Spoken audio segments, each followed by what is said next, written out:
Welcome to Wild Thoughts. I'm Tim Wilde, and I'm going to continue giving you. I already had them. You don't have to give them to me. I'm giving you my thoughts on The Long Walk. This is going to be the spoiler section, so I'm going to be going over it instead of going into deep in the characters and fully justifying my scores I gave them in the last video, which was an 8.5 total. Just so you know, pretty good. Not perfect, but really good. Not entertaining. I'll never watch it again, but it was really good. I wanted to go through and instead of breaking down all that stuff in detailed depth with the characters and all that stuff, because having someone to talk to and everything, if there were more interesting characters, I might be willing to do that. But I was much more intrigued in this movie by what I was pulling out as societal, is why I named it this, societal commentaries and kind of the takeaways for life lessons and values that kind of come out of this. I think that the movie did a really good job of pointing some things out. I don't know how much of it was accurate to the book as far as what points were being made. I don't think it's all specifically political or relevant for today's societal issues.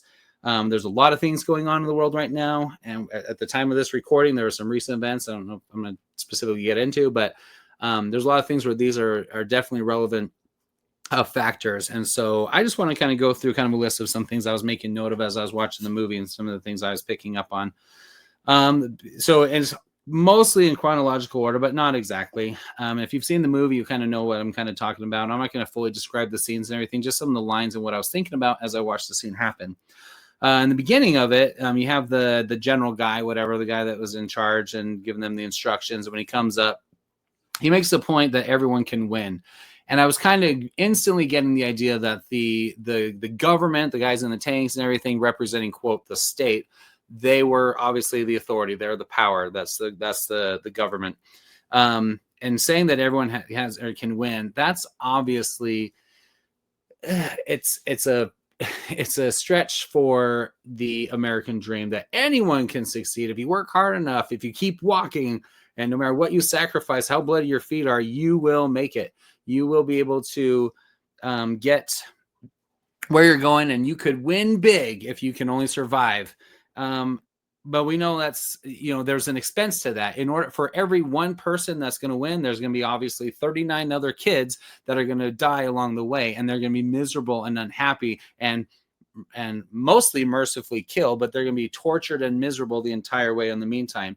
So there's a little gimmick there that, like, yes, it's true. One out of, in this movie, like 40 or whatever it was, is gonna win, but that's at the expense of everything for everyone else. Later on, the main kid, I forgot his name already. Ryan. Gary. It's Gary. Who is it, Asher? Ray Garrity. So when Ray makes a point about it later, he says there's no volunteers. They make a big deal, like everyone wants to do this, and that's them trying to put out there or trying to dictate what society actually wants. And that's just like politics. If politics are saying like, oh, everyone's happy, oh, everyone loves this policy, oh, everyone thinks the economy is great right now, whatever it is, and whatever the issue is, the politicians who have the biggest platforms can get up there and just state with authority from their tank, everyone says this is the case. Everyone wants to volunteer for this opportunity. When reality, and as they're talking amongst themselves, like no one does. And if you can ask each other, who know or how many people actually volunteered. So that was one of the things I picked up. I was like, oh, that's where this is going. You have the kid Olsen. He was attacked, and then he was like shot up because he went to attack the power, and then he was shot, and then he was like laying down there bleeding out, and they went back to help and everything, and then they had to make a example out of him. So then they made that comment about it. So when they made an example out of him, he laid there, they wouldn't shoot him in the head, they had to bleed, and the whole point was to send a message like, you cannot fight the authority, you shouldn't be resisting, just keep doing what you're supposed to be doing, just keep walking. Again, talking to everyone else in society, and there's one person that tries to make splashes in the pool or in the waves, splash in the waves, that's the phrase, then they're going to ripples, whatever it is, who's causing a disruption. They're going to put him down, and it's going to be painful and miserable. So you don't want to be like that guy. We're definitely seeing a lot of those things in today's world with politics and a lot of, I'm just going to say, singled out entities of different different businesses, industries who are being singled out for political reasons and everything. And it's just interesting that they're trying to say, look, if you try and push back against the government, you're going to be singled out and you're going to be made miserable, and it's going to happen. And even if they're not going to like just kill you and shoot you in the head, they're going to make you suffer to make everyone else know not to fight the authority. I thought that was very interesting. That's awesome. And then you have a guy literally runs for the tank trying to get help, and he's begging them for help or food, or I don't know. It wasn't water. They provided the water, but he was trying to get help to get a ride. He was trying to get on the side or on the front angle or front corner of the tank, and they let him not make it up, or else they pushed him. I don't remember if they actually pushed him, but they made sure he didn't get up, and then the tank literally rolled on top of him. So you have a metaphor of someone who is struggling, someone who is suffering, running for help from for the government, those in power and those who have control and those who have resources, who have the power over your life, and they can make that decision. And what do? You run for help from them, and they run right over you without a thought, and they just keep propelling forward. They don't care about you. There's a thought. He has the father's death, Ray's death. Ray of light. Ray's father's death that they show in the flashback. And when he has the flashback, he's just a happy guy in the family. He talks about how he learned everything from his dad. He wanted to be like his dad or whatever. And his dad comes over, gives his wife a kiss and everything. It's just a nice, wholesome little moment. I'm like, man, what's wrong with his dad? I thought his dad was going to be like a creeper or like a bully or something like that. I was like, what's this darkness in the background or his back history about his dad? And all of a sudden the soldiers march in like, oh, and then they take him out of the street, and then they are going to kill him. But the general guy comes out and has the opportunity to, or gives him the opportunity to forsake. What did he call it? Suspending. I can't remember what he said. The idea or the suspend. You can't suspend the ideas of the old ways, and that you basically have to swear allegiance to the new ways, which he refers to as the state. So he is up there, and he is, or he's laying there, and he has a choice either to basically declare that all those things are corrupt. And he's talking about literature and music and things like that. We're not talking about, anti-political or dangerous or we're not like terrorist motivations, anything like that. Nothing crazy and dark. It's just wholesome, regular life. It's creativity and culture. And he was being told to suppress that and just get on board with what's going on with the state, where they're going to dictate what's appropriate and what is what's wholesome and what they want the people in their society to listen to and hear, and how they should talk and things that they should read. So he was basically snubbing out free speech, culture, all those things, entertainment and values and things that they may not agree with. And now we're seeing that with censorship and things like that happening in today's world, where people that have a different political perspective or whatever, something that those in power don't agree with, they're shutting down those comedians and TV shows and journalists and everything that they don't agree with, not because they're stirring up things that are inappropriate. Not going to get too political. I could very easily, and you know where I'm going, but they're not the ones who are stirring up riots and things like that in certain areas. They're not the ones who are storming certain government buildings. They're the ones who are just have a different way of life, and they're the ones who are trying to be suppressed for the things that they believe or they feel, and they're trying to control so they can get in line with, quote, the state. That was kind of a big deal. The guy Killer, I called him a killer. I don't remember his name. The blonde, curly-haired kid, the one that was bullying the other kid. The other kid threw a fist and slid, and after many fists, fell down and slid and just grinded his whole face up on the pavement. It was a little, not that it was excessive because it was too gruesome, but it was like that was a little ridiculous. Like I don't know how your face hits and you make that much distance on the grinding that it's going to pull your whole face. Just going from the momentum of just a fist throw. He wasn't that big of a kid. So it's not like he was charging full and ran and landed directly on his face. I thought it was a little much, but whatever. So after he killed the kid, or got the kid killed because he couldn't get up and keep walking, so they shot him. After that happened, the other guy, the hero's friend, what was his name? I don't know. Pete kept calling him Killer the rest of the movie. And what I thought was interesting about that, he kept getting upset about it. even though he was partially responsible, in his mind, he wasn't the bad guy. In his mind, it was an accident. He remorses, he resents it, he regrets what he did. I felt, because he was getting so sensitive about it. He wasn't being punished. He was just being singled out. And it wasn't like the government came and was doing something to him and he was like being put in prison or beat up or anything like that. Him just thinking about what he did wrong was enough torment. So them calling him killer was just kind of twisting the knife. That's true remorse, if you ask me. I think he really did feel bad and was sorry, and he kind of shut up. He was one picking on a bunch of the other kids until that happened, and then he kind of stopped. But the effect that Pete had by continuing to tell him and call him killer and point it out, just like if someone like is a prisoner and they're locked up for way too long, it does something to them. And it did something to him where he started getting more aggressive towards the end. He kind of retaliated. He kind of came down on himself. He started getting a little more desperate for attention. He wanted to be accepted.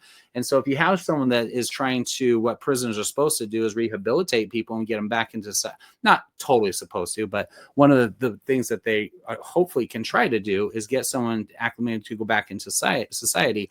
Well, this kid made a mistake, and he was continuing to walk with the rest of the kids, and he was a distraction because they were going to judge him and be leery of him the whole time, which is totally validated or verified or justified. But to keep pushing him made him more desperate. And then it came towards the end of the movie. He went up to Ray and he wanted, he just said, I just want to be a part of the group. Why didn't you ask me if I would help the kid's mom or whatever with if I won? And they were like, because he didn't say it, but the whole point was like, I don't know if we can trust you, dude, because you're kind of a creep. You're kind of evil. You've been kind of a jerk. Well, the whole thing is people can change. And if you have someone that makes mistakes, or you have someone that has behavior that's detestable, and then they start to try to change, just labeling them and treating them the same way is not going to be effective. By the end of the movie, he just wanted to be remembered. So when he went up and he stepped in front of them after kind of getting a little bit of acceptance, where Ray was going to parlay with Pete and just say, hey, he's in, he's one of us, we're okay. And he kept trying to encourage him and kept rubbing his shoulder and stuff. And he was like, he just took a step, he went forward and stabbed himself in the throat. And he said, like, I want you to remember me. It's not what he said, but that was the whole point. He wanted to be a part of the group. He wanted them to remember him. He wanted to be remembered. He wanted to have been something more than just someone that killed someone. He didn't want to just be a kid that came on, made some mistakes, hurt some other kid, got him killed, was punished for it, was outcast for it, and then just died by a rifle. He wanted to go up there and make a statement saying, I'm here. I'm a person. I have validity. I exist. I deserve to be acknowledged. And that's what I took away from that. And I think it's a commentary on what happens when we exile someone or we label them for mistakes that they make, and we just treat them that way for the rest of their lives, and we don't give them a chance to grow or make restitution or anything like that. So that's Killer. I called him a killer the rest of the movie, or the rest of my notes. The kid with the gum. So he had I can't remember his name now. The kid with the gum. That to me, he was like, he said, I'm superstitious, and he said that is my. If I have as long as I have the gum, I can keep going and everything will be okay. I'm going to push it because they kept saying throw away the gum. He's like, I don't want to do anything that's going to change my chances because right now I'm alive. Right now I'm walking. I'm getting there. I'm hurting. And I can't remember what his issue was, but there was stuff going on. And he said, as long as I have this gum, I believe it's going to work. I think that's a commentary on religion, on superstition, on things like that like the government, the world may be like, yeah, you can believe in God all you want. You can try and live a good life and keep walking and just believing you're going to get somewhere because you're chewing their gum. That's the metaphor for living the standards of whatever religion you are, whatever. But the message is like, but in the end, you're just another guy behind a rifle. So he kept doing it, and the gum didn't make a difference. So the religion just kind of kept him. It's something that kept him motivated. Atheists make this comment all the time, even and people who believe in God make this comment that even if I'm wrong, it helps me stay focused and helps me maintain the journey in the meantime. It helps me endure. I mean, I'm not talking about people that actually believe in the faith and all that stuff and actually and it has change in their life and everything. For this kid, though, just believing in the gum, God, is what got him through. And it really didn't make a difference in his journey, but he believed it did. And it was all, the movie or the commentary might be this was for nothing, but maybe it did do something and help him take a few more steps than he would have otherwise. The other, let's see, the other deaths. Let's see. When other kids die, this was interesting too. You notice different behaviors of different kids. When a kid would die, some people would celebrate and be excited. Other kids would be a little sad and horrified. And here's the thing with talking about society, if a kid dies, there's one less person on this journey. So your chance for the prize is better. The fewer people that are in society chasing, the money or in the high position in your company or whatever it is, the better chances you have of obtaining that success. So the more people that fall underneath you as you keep stepping over or stepping on, that increases your chances. So some people think that in order for me to succeed, other people have to fail. For the people on the trip and on this long walk, as they were moving forward, other people were failing and dying, and they celebrated that. But when you look at it the other way, these kids were relying on each other to keep each other supported. When they would start getting tired or getting sick, they'd throw advice to each other. They'd hand each other snack or the different types of snacks, whatever it was. They would encourage each other. They would pick each other up. They would run back if they were going to the bathroom, whatever they were doing, trying to say, no, you got to keep going. And that motivation and that helped a bigger group go further than just letting everyone just be on their own and be singled out the entire way. The movie probably would have been half as long if they did that. But the difference is when you watch the different reactions is some people in society think that if other people succeed or fail, then that's better for you. Other people look at other people's failures as like, no, we're a group. We're an organism. We are brothers and sisters or whatever. We need to unify and to help each other stay strong, even though the end goal is going to be we're all going to be dead except for one person. We want to carry and sustain each other as long as we possibly can. And those are the ones, and those are the things that help some people stay alive longer. And in this journey, as they stayed alive longer, you might think, well, that's just longer they were being tormented. But really, that's just longer they had to consider their real values and make friends and spend time with those friends. And that was even said in the movie. And they had people that could consider what was most important in their lives and what they were leaving behind and what they were going to lose and just celebrate that. And even that one black kid at the end, it was actually very emotional. They were just like, he had already given up. He was having to make promises to give his necklace to his mother or whatever. And they were like, okay, and you're going to die. But it's like, no, just a few more steps. Just keep going. Not because they thought it was, they weren't encouraging him to try and win, but like, no, just stay here and just be with us just for a few more seconds. And every step counts when it comes to friendship and taking care and loving each other before someone dies. So other people's success doesn't mean we're failing, and other people's failures do not. I guess it's your opinion as to whether or not that's appropriate or not appropriate. If it's morally right and ethical to celebrate someone else's demise because you are excelling because of it, I think that's a good, important message. It was interestingly played out in the movie. So the one kid, I don't remember which one. I think it was the kid with the kid with the gum. I don't remember. He said there's three things. Or you have a good meal, a good crap. He didn't say that. He said the S word. And then a good screw. A good meal and a good crap. That's your day-to-day living. You have to eat. You have to excrete. That's your life. You work Monday through Friday. You work.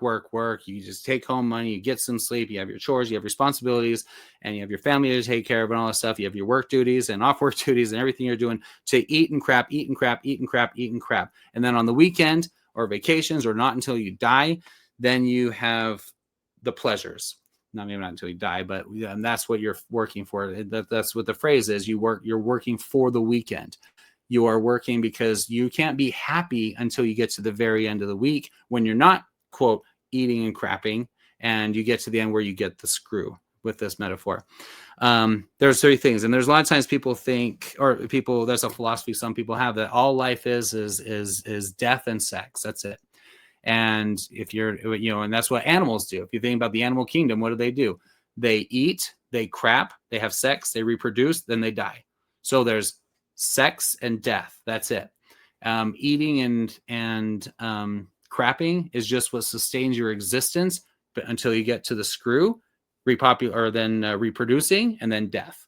So it was an interesting take, and then he died. But I thought that was kind of interesting. It was an interesting line. Societies. So then they walk up and they see this family, this little couple sitting there at a little picnic table or whatever. And they have a conversation. If I'm remembering if this might be a couple scenes, but he looks over there and Ray's like, I mean, he's talking about them. And one of the kids says that he looks at him and he sees like they're a bunch of pigs or hogs. I think he called them hogs, whatever. They're just hogs that are following along the line. They're following the state. They're just walking. They're just in life. They're just walking and doing what they're supposed to be doing. And they're not happy. And to the people at the top would look at them as being insignificant, unimportant, and they're disposable.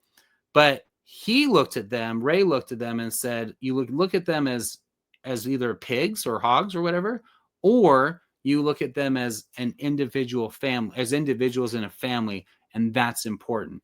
And so there's a way you can look at society and other people around you as you're driving through the city and see all the traffic, you see people everywhere. It's like, oh my gosh, there's so much population in the world, or it's like so crowded all the time. Or you look at numbers and homeless people and all that stuff, and you can look at employment and everything and all the problems in the world, and you can be like, man, there's just so many people. If you look at them as people, you're looking at them as hogs. People, they're just stats and numbers to the government. But when you look at people and you get to know them and you look at people as individual families, that's what matters. And they matter. Individually, every single person matters. That's why the scriptures say the worth of souls is great in the eyes of the Lord.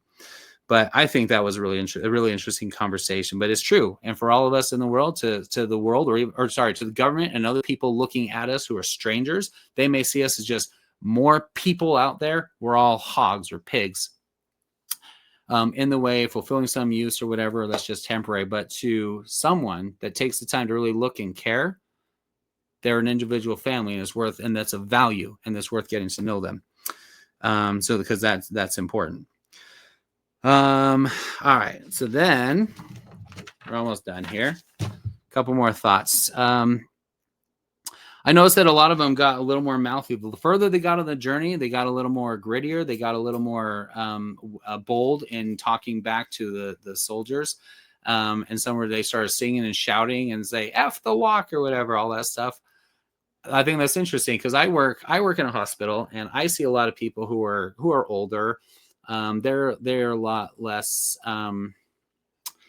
inclined to, well, they don't worry about what they say. They are going to speak their mind. They're going to say what they're going to want to say. There's no filters, and they just let it all out. And I'm not just talking about people who are geriatric or have traumatic brain injuries or dementia or anything like that. I'm just talking about people who are just like, you know what? I'm older. I'm entitled. You see people in a restaurant who can act like this. They're older. They're entitled, and like, I can just say what I want because what are you going to do? Kill me when I'm young and cut out half my life? I'm already old, so I've already done what I want to do, and I'm entitled, and I'm just going to say what I want to say. These kids worked and worked and worked in the walking, and they were a lot more bold and like, what are they going to do? We kind of got an idea what this pattern is. We know our role. We know what we're doing. We know what the consequences are. We know what the rules are, and they haven't shot anyone for mouthing off, so F you. That's what they were saying. I thought it was good. All right, so now down to last few, the main characters here. You have Stevens. Or Stevens. I don't remember how he said his name. It wasn't Steven, I don't think. But he was the one that was the third person towards the end, or the third to the last person to die. And he was talking about how he felt like he was a rabbit that like the dogs chase like in a race or whatever. And he felt that he made the point that he said all of his life he was like that. That's what his message was he said, we need to stop being rabbits. We need to stop just being the source of what inspires the sport that other people are betting on or other people are watching recreationally. We're not just, there's not spectators in the world watching us go through our struggles or running like the hare or they call it rabbit for other people to be chasing us for the entertainment of those in the top with the power and the wealth. We matter. And his line was, we need to stop being rabbits and pigs and lions and tigers and bears or whatever, and start being people. I really like that. And I think the more we think about our mundane lives and how we have the routine and we get in a rut and we're doing, the Monday through Friday, go to work, come home, do our stuff like I was saying before. And then at the very end, we're like, okay, what's the whole point? Now we just start over on Monday. start learning to seize the day, seize every moment, live for the day, not just the weekend, or work for the day, all that stuff. You need to start learning to value and cherish the moments. And that's what the message was with this movie, is cherish the moments and the people that are in your life, and look at them as people. Look at everyone as individual people. Stop thinking of everyone as just hares and rabbits and whatever. Those are the same thing, rabbits and pigs or whatever, and just fodder in the world. And think of them as people, and that we're all individual people and we all have value. But start being a person yourself. There's a difference between considering and caring about someone else as a person on a human level, and actually taking that time to consider yourself, that you are also valuable and that you deserve to find fulfillment and happiness in your life, not just spend your whole life serving others, which is what was really interesting about Pete. Pete said, he was telling Ray early or towards the end of the movie, he said, if you win, I want you to chase, I think he said, chase love, you deserve it. He wanted him to go take care of his mom. When he was saying that, he was encouraging him, almost believing in him that he was going to, absolutely believing that he was going to make it. Not that he was going to be defeated or give up or anything. But Pete made that point, and he spent the entire movie supporting other people, everybody. People that were wounded, people that were about to be shot, other people that were just struggling, including Ray when he was struggling.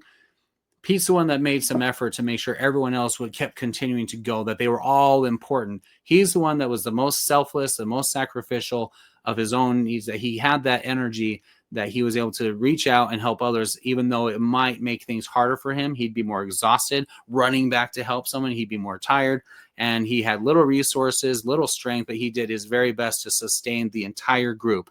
At the very end of the movie, the turn was that he was going to win.